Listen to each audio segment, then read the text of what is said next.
प्राचीन समय में विद्यार्थी गुरुकुल में रहकर ही पढ़ा करते थे।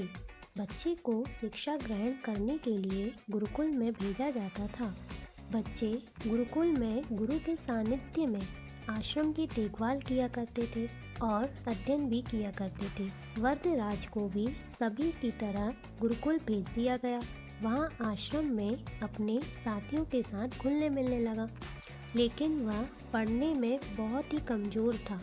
गुरुजी की कोई भी बात उसके बहुत कम समझ में आती थी।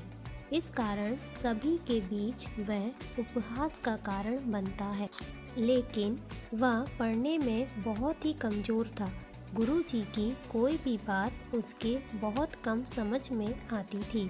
इस कारण सभी के बीच वह उपहास का कारण बनता है। उसके सारे साथी अगली कक्षा में चले गए, लेकिन वो आगे नहीं बढ़ पाया।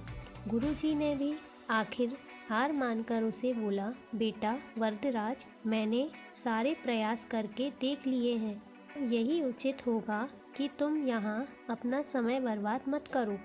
अपने घर चले जाओ और घर वालों की काम में मदद करो।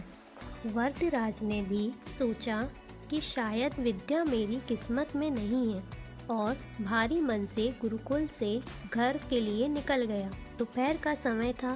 रास्ते में उसे प्यास लगने लगी। इधर उधर देखने पर उसने पाया थोड़ी दूर पर ही कुछ महिलाएं कुएं से पानी भर रही थीं।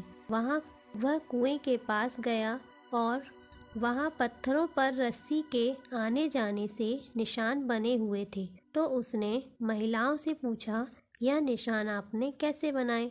तो एक महिला ने जवाब दिया, बेटे, यह निशान हमने नहीं बनाए। यह तो पानी खींचते समय इस कोमल रस्सी के बार बार आने जाने से ठोस पत्थर पर भी ऐसे निशान बन गए हैं। वरदराज सोच में पड़ गया। उसने विचार किया कि जब एक कोमल सी रस्सी के बार बार आने जाने से एक ठोस पत्थर पर गहरे निशान बन सकते हैं, तो निरंतर अभ्यास से मैं विद्या ग्रहण क्यों नहीं कर सकता। वरदराज ढेर सारे उत्साह के साथ वापस गुरुकुल आया और अथक कड़ी मेहनत की। गुरुजी ने भी खुश होकर भरपूर सहयोग किया। कुछ ही सालों बाद यह मंदबुद्धि बालक वरदराज आगे चलकर संस्कृत व्याकरण का महान विद्वान बना, जिसने लघु सिद्धांत कौमुदी, मध्य सिद्धांत कौमुदी, सार सिद्धांत कौमुदी